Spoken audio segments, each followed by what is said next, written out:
Hello everyone, welcome to our YouTube channel Surjeet SPS. तो इस video में हम बात करेंगे हिमाचल प्रदेश में जो 6200 से अधिक पदों में एक तरह से एंटिटी भर्ती होनी है, या फिर इसको आप ये भी कह सकते हैं कि early childhood care and education tutor की भर्ती होनी है। उनको अपनी सर्विसेज किस आधार से देनी है और स्टूडेंट टीचर रेशो क्या रहेगा, इस बारे में आज चर्चा करेंगे। तो चलिए वीडियो स्टार्ट करते हैं। देख पा रहे होंगे 20 से ज़्यादा छात्र संख्या वाले स्कूलों में नियुक्त होंगे एनटीटी। प्रारंभिक शिक्षा विभाग ने एचपीडीईसी को लिखा है पत्र, और इसमें 6200 से अधिक स्कूलों में जो शिक्षक भर्ती होने, इसके बारे में इंफॉर्मेशन जो है इनको वो प्रोवाइड करवाई है। ठीक है, तो इसमें इम्पॉर्टेंट यही है कि जो Himachal Pradesh state electronic development corporation that is HPEDC है, उनको एक पत्र लिखा गया है एलिमेंट्री एजुकेशन की तरफ से, और इसमें जो है वो छात्र संख्या के आधार पर जो है वो स्कूलों में ये भर्ती करवाने को कहा गया है। और इस दौरान सबसे पहले उन्होंने ये कहा है कि जहाँ पे 20 से ज़्यादा जो छात्र होंगे, उन स्कूलों में एनटीटी जो है वो नियुक्त होंगे। उसके बाद 15 और फिर 10 छात्र वाले जो भी स्कूल होंगे वहाँ पे ये भर्ती जो है वो टीचर किए जाएंगे। इससे कम छात्र संख्या वाले स्कूलों में एनटीटी की भर्ती नहीं होगी, और विभाग ने एचपीईडीसी से एनटीटी भर्ती में आवेदन करने वाले अभ्यर्थियों की जानकारी जो है वो भी मांगी है, ताकि पात्र अभ्यर्थी ही इस भर्ती में जो है वो शामिल हो सके। इस भर्ती के लिए एनटीटी के 2 वर्ष के डिप्लोमा की शर्त रखी गई है। हालांकि अभी तक विभाग के पास एनसीटीई से ही मान्यता प्राप्त 2 साल का डिप्लोमा करने वाले एक भी अभ्यर्थी का रिकॉर्ड नहीं है। और विभाग की माने तो 2 वर्ष के डिप्लोमा की शर्त के कारण ये पद खाली रह जाते हैं। तो ऐसे में 1 वर्ष के डिप्लोमा धारकों को इस भर्ती में पात्र बनाने के लिए पॉलिसी में संशोधन किया जा सकता है। हालांकि पहले चरण में इस भर्ती के लिए 6200 से ज़्यादा एंटिटी नियुक्त किए जाएंगे। ठीक है, बोलने का मतलब ये है, 2 बातें इसमें इम्पॉर्टेंट है। एक तो टीचर स्टूडेंट रेशो है। ठीक है, टीचर स्टूडेंट का जो रेशो है, इसमें सबसे पहले उन्होंने ये कहा है कि जिस भी स्कूल में जो 20 स्टूडेंट्स होंगे, तो उस स्कूल में जो है वो एक एंटिटी जो है वो नियुक्त किया जाएगा। यानी कि प्रायोरिटी उन स्कूलों को दी जाएगी सबसे पहले जहाँ स्टूडेंट्स की जो एनरोलमेंट है वो ज़्यादा है। ओवरऑल एनरोलमेंट की बात करें तो 50,000 के करीब जो हैं वो इस वक्त प्री प्राइमरी में जो बच्चों की जो है वो एनरोलमेंट है।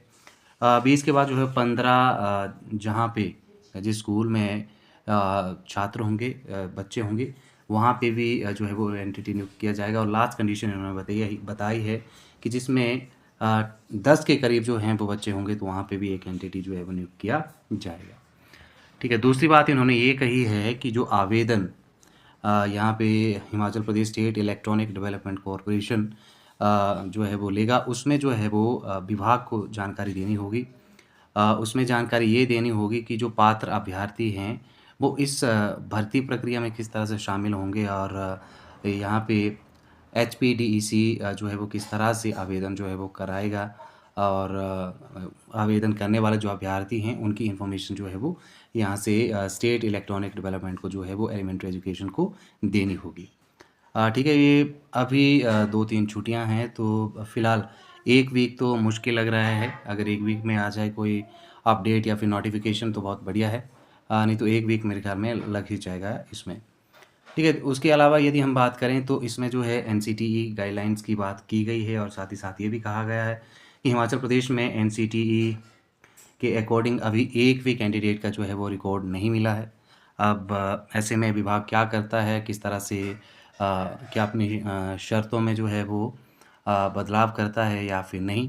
और बदलाव क्योंकि इनको करना ही पड़ेगा। 2 साल के डिप्लोमा होल्डर काफ़ी कम हैं, और एनसीटीई से जो 2 साल वाले तो नहीं के बराबर ही आप मान सकते हैं। ऐसे में हो सकता है कि जैसे इग्नू है या फिर और इंस्टीट्यूट से जिन्होंने भी जो है वो 2 साल का डिप्लोमा किया हुआ है, शायद इनको भी प्रायोरिटी में ये ले लिया जाएगा।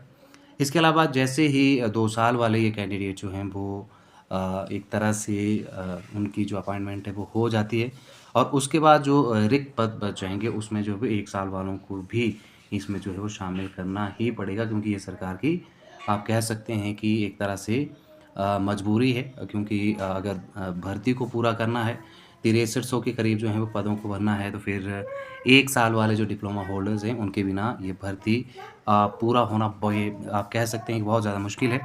बाकी देखते हैं कि किस तरह से अब Himachal Pradesh state electronic corporation जो है इस भर्ती में अपनी एडवर्टाइज़मेंट जो है वो जारी करता है और प्रारंभिक शिक्षा विभाग का इसमें क्या रोल रहता है। मोस्ट इम्पोर्टेंटली कि इसमें जो टर्म्स एंड कंडीशन बनाई गई है, जिसमें कि बहुत ज़्यादा चांसेस हैं कि बदलाव होगा, तो बदलाव कब तक होगा?